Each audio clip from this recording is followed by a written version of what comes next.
दोस्तों नमस्कार। स्वागत है आप सभी का। आज हम 71st बीपीएससी में पूछे गए इतिहास के लगभग 25 प्रश्नों का डिस्कशन करेंगे। देखेंगे कि क्वेश्चन कहाँ से और कैसे आए थे, क्या ये डुएबल थे या फिर टफ थे। तो पहला प्रश्न है कि किस कमीशन ने सभी राजनीतिक समूहों और दलों के किसी भी भारतीय सदस्य को शामिल नहीं करने के कारण बेचैनी को बल मिला। ऑप्शन आपके सामने है। आईएएस प्री में पूछा गया था, साइमन कमीशन का बहिष्कार किया गया था क्योंकि इस कमीशन में एक भी भारतीय सदस्य नहीं था। इसी तरह प्रीवियस ईयर क्वेश्चन में एक और क्वेश्चन है, अभी दिखाते हैं। यहाँ आप देखेंगे कथन में कि कांग्रेस ने साइमन कमीशन का बहिष्कार किया था।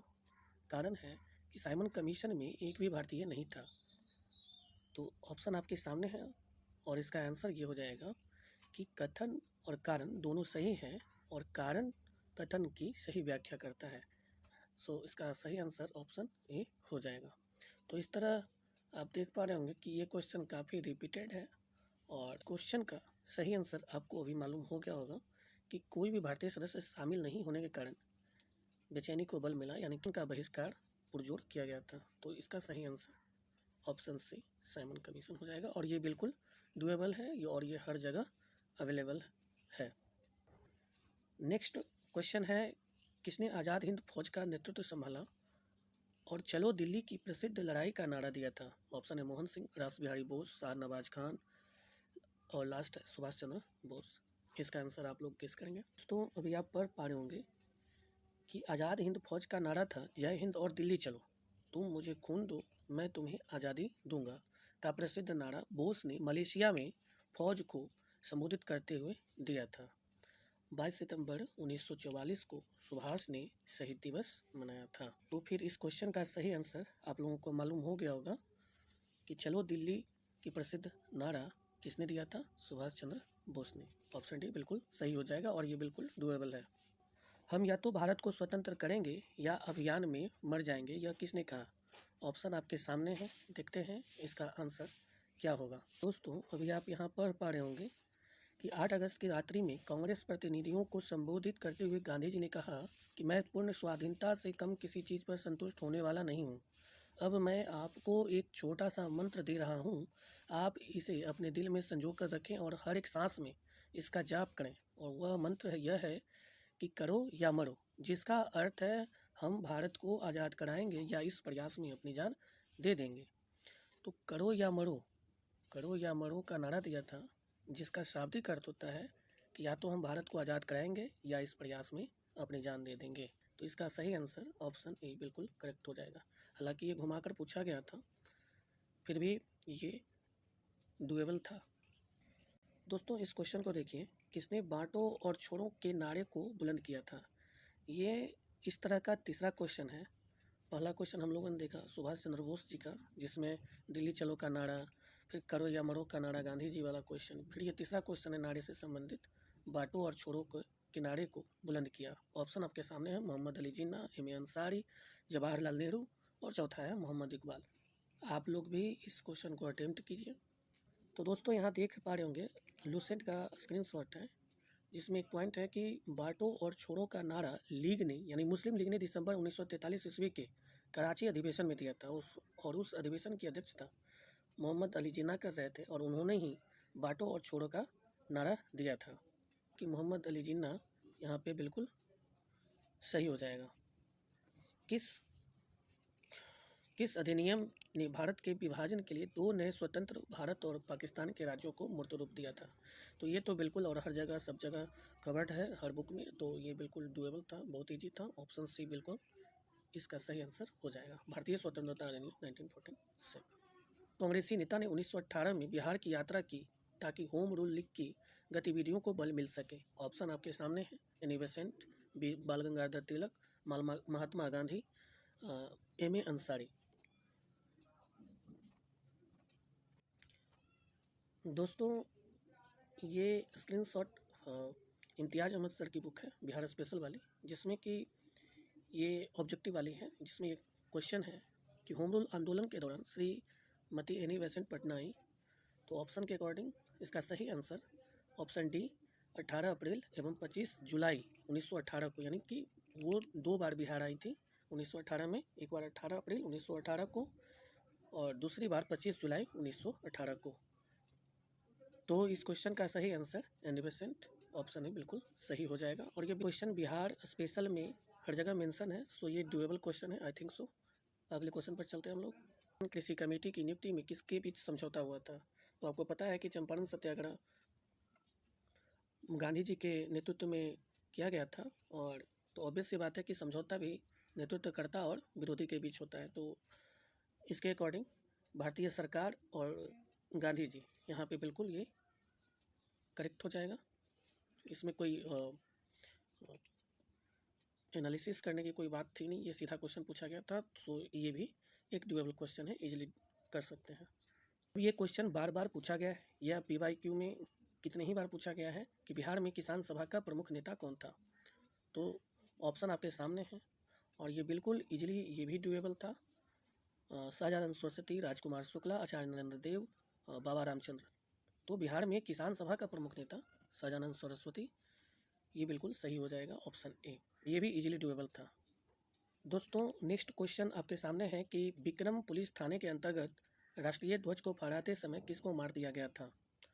ऑप्शन ए है गोराखड़ी के रघुनाथ सिंह, विक्रमपुर के रामनारायण, गोराखड़ी के सत्येंद्र, ऑप्शन डी इनमें से कोई नहीं। तो ऐसे क्वेश्चन BPSC का इतिहास रहा है कि कुछ क्वेश्चन बाउंसर आते हैं, चाहे वो बिहार स्पेशल से हो, और ये बिहार स्पेशल में ही बाउंसर मारते हैं। जैसे लास्ट ईयर एक तो 68-69 में बरकत मियाँ के बारे में पूछा गया था, तो बरकत मियाँ भी 2 बार पूछा गया। तो ये इस तरह के कुछ बाउंसर्स क्वेश्चन आते हैं। सो अब इसका ये कंट्रोवर्शियल है और इसका आंसर आयोग ने ऑप्शन ए दिया है, जिसका मेरे पास अभी कोई सोर्स नहीं है। तो आयोग देखते हैं कि अभी ये जो आंसर की दिया है और रिवाइज करके जो फाइनल आंसर की देगा, सो इसमें क्या आंसर देगा। तो ये हम मान सकते हैं one of the tough question, ये इजीली डुएबल नहीं था। ओके, अब नेक्स्ट क्वेश्चन है कि मार्च 1939 में बिहार के मुख्यमंत्री कौन बने?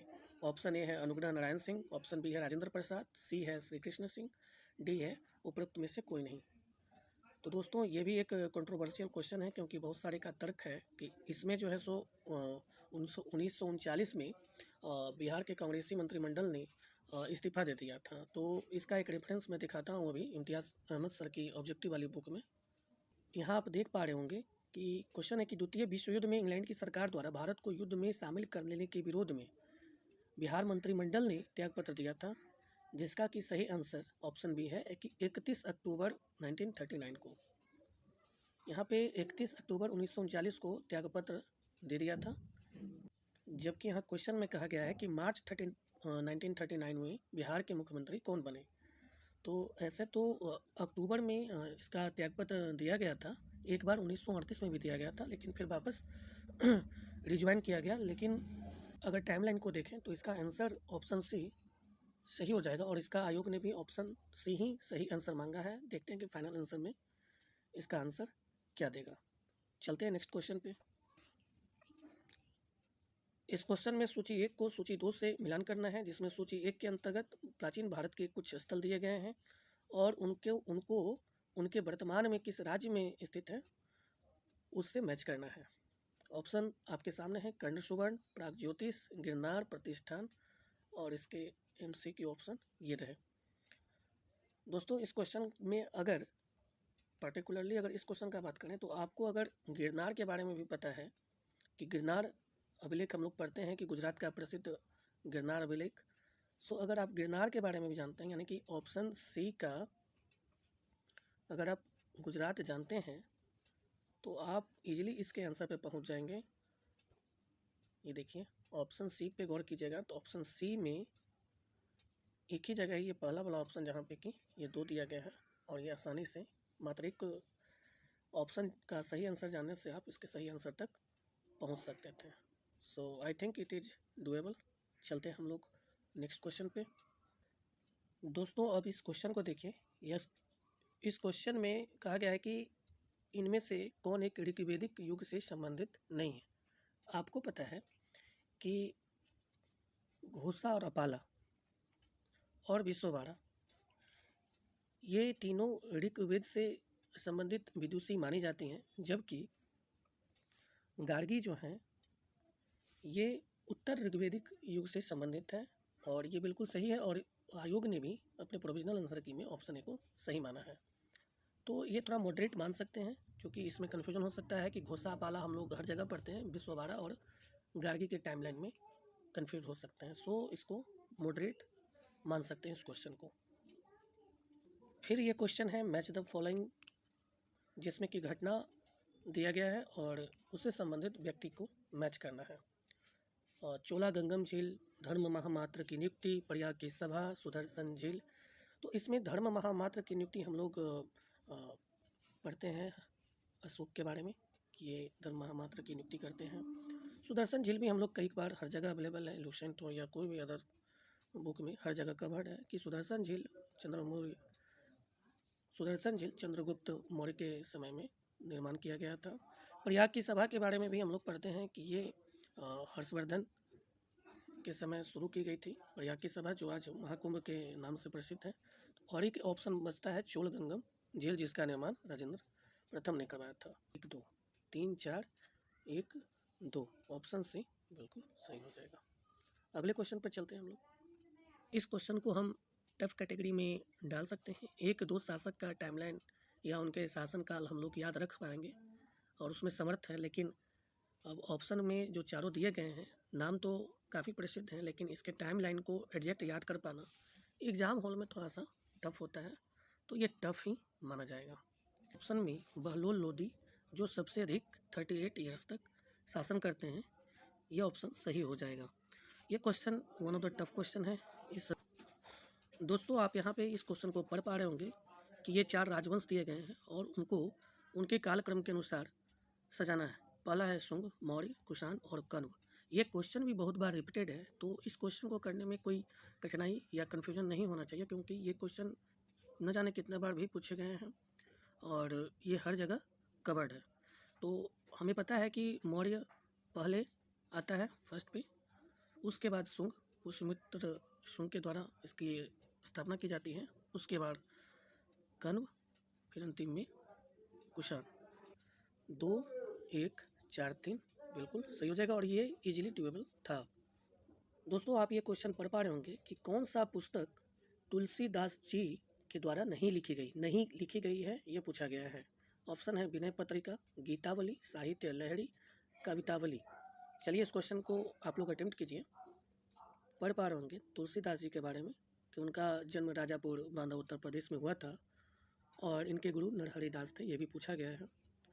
और इन्होंने अवधी भाषा में रामचरितमानस की रचना की थी।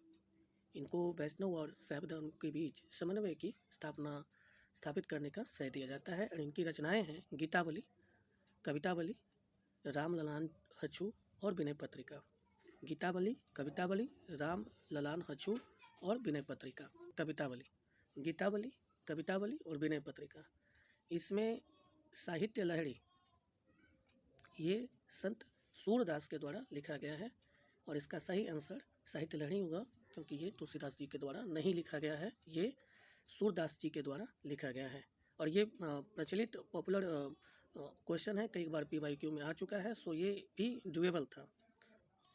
अब देखिए ये क्वेश्चन, इसमें भी सूची 1 सूची 2 को मिलान करना है और इस तरह का मिलान करने वाला तीसरा क्वेश्चन ये है। इसमें इमारत और उसको बनाने या बनाने वाले से मैच करना है। तो पहला है काबुली बाग मस्जिद, 2.5 दिन का झोपड़ा, इलाहाबाद का किला, इत्माद उद दौला का मकबरा। सबसे पॉपुलर है 2.5 दिन का झोपड़ा, जो कि कुतुबुद्दीन ऐबक के द्वारा बनाया गया है। और आपको पता है कि इत्माद उद दौला का मकबरा जो कि नूरजहाँ के द्वारा निर्माण करवाया गया था, उनके पिता का यह मकबरा है। तो अगर आपको ये भी पता है तो इजीली आप इस क्वेश्चन को कर जाएंगे। देखेंगे कि B का 1 D का 2 अगर आपको पता है तो इसके सही आंसर तक आप पहुंच जाएंगे और इसका सही आंसर है ऑप्शन B। बाकी 2 आपको पता भी ना हो, कन्फ्यूजन भी रहे, तो भी आप इस क्वेश्चन का आंसर तक पहुंच सकते थे, तो हम इसको डुएबल ही मानेंगे। इस क्वेश्चन में कौन सही सुमिलित नहीं है उसके बारे में बताना है। B जेम्स ऑगस्टस हिक्की, जो कि बिल्कुल मैच नहीं है, ये बंगाल गजट से संबंधित थे। तो ये कंफ्यूज करने वाला हो सकता है, सो इसको मॉडरेट मान सकते हैं। क्वेश्चन सूची 1 सूची 2 को मिलान करना है पिता उनके पुत्र के साथ। आपको पता है कि बाबर का पुत्र अस्करी, हिंदाल, कामरान और हुमायूं था। तो यहाँ पे आप देखेंगे कि ऑप्शन ए को कामरान, बाबर बिल्कुल सही मैच हो जाएगा। अकबर का पुत्र सलीम होता है, जिसको सलीम चिश्ती संत के द्वारा प्राप्त किया जाता है। उन्हीं के नाम पे सम्मान देने के लिए अपने पुत्र का नाम अकबर सलीम रखता है। देखेंगे कि शाहजहाँ का पुत्र जो होता है वो मुराद होता है, और जहांगीर का पुत्र जो होता है वो खुसरो विरोध करता है, विद्रोह, बहुत बड़ा विद्रोह करता है जहांगीर के खिलाफ, जिसको मार दिया जाता है। तो इस क्वेश्चन में थोड़ा सा मॉडरेट मान सकते हैं, टफ तो नहीं है लेकिन मॉडरेट है, चूँकि ये हर जगह कवर्ड है। 4-2 ये ऑप्शन बिल्कुल सही हो जाएगा। क्वेश्चन आप देखेंगे ये भी इजीली डूएबल था, इसमें कोई टाइम लगना नहीं था, क्योंकि आपको पता है कि बौद्ध की संगति पहला, दूसरा और तीसरा क्रमशः राजगीर, वैशाली और पाटलिपुत्र में हुआ था, लेकिन चौथा जो इसमें ऑप्शन है, चौथा जो बौद्ध संगीति हुआ था ये कश्मीर में हुआ था। सो ऑप्शन डी बिल्कुल सही हो जाएगा, और ये इजीली डूएबल था। कंफ्यूज कर सकता था, लेकिन ऐसा नहीं था कि जितना मतलब मॉडरेट था और टफ था, ये इजीली डूएबल था। ये हल्का सा स्टेटमेंट वाइज क्वेश्चन में ये रहता है कि सावधानी रखनी चाहिए स्टेटमेंट में कि कहाँ क्या कहा गया है। एक को अगर गलत कर पा रहे हैं, सॉर्ट आउट कर पा रहे हैं, तो आपको ईजिली आंसर तक पहुँच जाएंगे, क्योंकि इसमें भी 1 दिया गया, इसमें भी ऑप्शन ए बिल्कुल सही हो जाएगा। चलते हैं अगले क्वेश्चन की ओर। दोस्तों, इस क्वेश्चन को आप देखिए, कहा जा रहा है कि नालंदा विश्वविद्यालय में आचार्य नहीं थे। तो ऑप्शन है कौटिल्य, नागार्जुन, शिलभद्र, शांति रक्षित। आप ऑप्शन पे नज़र डालें तो यहाँ पे ऑप्शन ए में कौटिल्य, जो कि मौर्य शासन से संबंधित थे, और नालंदा विश्वविद्यालय की स्थापना गुप्त काल में कुमारगुप्त फर्स्ट के द्वारा किया गया था। अगर आप टाइमलाइन को मैच करें तो यहाँ पे कौटिल्य ऐसे हैं जो कि ऑड वन है, यानी कि इनका टाइमलाइन मौर्य काल के समय है। तो इसका आंसर प्रोविजनल में भी कौटिल्य माना गया है। इसमें भी कंट्रोवर्सी है कि नागार्जुन को लेकर, लेकिन देखते हैं, अभी फिलहाल आयोग ने ऑप्शन ए को सही माना है। तो देखते हैं कि फाइनल आंसर की में आयोग किसके साथ जाता है। सही आंसर हो जाता है, पहले आ जाएगा वांडीवास की लड़ाई 1760 में हुई थी। उसके बाद आ जाता है 1775 राजा नंद कुमार को मृत्युदंड। उसके बाद आ जाएगा सालबाई की संधि, और उसके बाद आ जाएगा टीपू सुल्तान की मृत्यु। तो इस तरह इसका सही आंसर 3, 1, 2, 4 ऑप्शन ए बिल्कुल सही हो जाएगा। ये हम टफ मान सकते हैं ऑप्शन 1 को लेकर कि नंद कुमार को मृत्युदंड, इसमें कन्फ्यूजन था, तो ये टफ मान सकते हैं। इस एकमात्र ऑप्शन के कारण इसको टफ माना जा सकता है। दोस्तों, जैसा कि अभी हम कह रहे थे कि बिहार स्पेशल में आयोग हमेशा एक बाउंसर क्वेश्चन देता है, और इस बार भी दिया है। तो ये दूसरा क्वेश्चन है जो कि एक बाउंसर है, और इसमें भी बहुत ज़्यादा कंट्रोवर्शियल है प्रोविजनल आंसर की में। इस क्वेश्चन का सही आंसर माना गया है पटना हरकरा को, और जबकि हर जगह बुक में कवर्ड है बिहार बंधु, लेकिन अभी फ़िलहाल इसका सही आंसर जो माना गया है प्रोविजनल आंसर की के द्वारा, वो पटना हरकरा को माना गया है। और हम लोग देखेंगे कि फाइनल आंसर की में आयोग इसका आंसर क्या मानता है, और फिर इसका ट्रेंड बदल जाएगा। सो देखते हैं, आगे चलते हैं। दोस्तों, ये हमारा आज का अंतिम क्वेश्चन है। आप यहाँ देख पा रहे होंगे कि फिर सूची 1 को सूची 2 से मिलान करने के लिए दिया गया है, जिसमें कि घटना या संगठन है और उनसे संबंधित व्यक्ति को मैच करना है। तो यहाँ पे देखेंगे कि यहाँ भर भर के सूची 1 सूची 2 को मिलान करने के लिए क्वेश्चन दिया गया है। तो इस बार ज़्यादा वेटेज रहा है ऐसे क्वेश्चन का। तो खैर ये भी इजीली डूएबल था, जैसे चंपारण सत्याग्रह, आज़ाद दस्ता 1940 में, बिहार में व्यक्तिगत सत्याग्रह, किसान सभा बिहार। तो ये सारे क्वेश्चन बिहार स्पेशल से हैं। आप ऑप्शन पे नज़र डालें तो ये सभी बिहार स्पेशल हैं, और बिहार स्पेशल में हम लोग पढ़ते हैं। ये कोई टफ नहीं था, मॉडरेट नहीं था, इसको आप इजीली डूएबल कर सकते हैं। जिसमें कि चंपारण सत्याग्रह आपको पता है कि गांधी जी के द्वारा नेतृत्व किया गया था, और उनके साथ डॉक्टर राजेंद्र प्रसाद चंपारण गए थे। आज़ाद दस्ता मशहूर, ये पता है सभी को कि आज़ाद दस्ता का गठन जयप्रकाश नारायण जी के द्वारा भारत छोड़ो आंदोलन के दौरान किया गया था। 1940 में बिहार में व्यक्तिगत सत्याग्रह, श्याम नारायण सिंह, ये भी बिहार स्पेशल में पॉपुलर है, ये कवर्ड है हर बिहार स्पेशल की बुक में। किसान सभा बिहार, ये भी प्रसिद्ध है, और सजानंद सरस्वती जी से ये दूसरा क्वेश्चन है। किसान सभा बिहार, सजानंद सरस्वती से ये दूसरा क्वेश्चन है। तो इस तरह इसका आंसर ए का 4, 1, 4 1 2 3, 4 1 2 3, बिल्कुल ऑप्शन डी सही हो जाएगा। तो दोस्तों इसमें हम देख रहे हैं कि इस एग्ज़ाम का हिस्ट्री में जो ट्रेंड रहा है वो एज यूजुअल रहा है, कोई भी नया नहीं है। और ये बहुत सरप्राइजिंग नहीं होता है कि बिहार में जो बिहार स्पेशल खास करके उसमें अगर बाउंसर एक दो क्वेश्चन आ जाए, जैसे बरकत मियाँ 2 बार चला 68 69 2 साल लगातार पूछा था, तो इसमें जो अगर एक दो क्वेश्चन बाउंसर भी आते हैं तो ये बड़ी सरप्राइजिंग नहीं है। लेकिन बाकी 25 में 20 प्लस एक दो क्वेश्चन को छोड़ दें तो 20 तो ईजिली ड्यूएबल थे और वे कर सकते थे। सो आज हमारा इतिहास का डिस्कशन यहीं पे समाप्त होता है। आप लोगों को कैसा लगा आप लोग ज़रूर बताएं और हमें मोटिवेट करें ताकि हम ऐसे वीडियो और लाएं। अगर आपको कोई क्वेश्चन या कोई डाउट हो तो हमसे ज़रूर पूछें और इसमें कुछ अगर हमसे गलती हो गई हो तो कृपया उसको बताएं, हम उस पर काम करेंगे। सो थैंक यू, धन्यवाद, बने रहने के लिए बहुत बहुत धन्यवाद।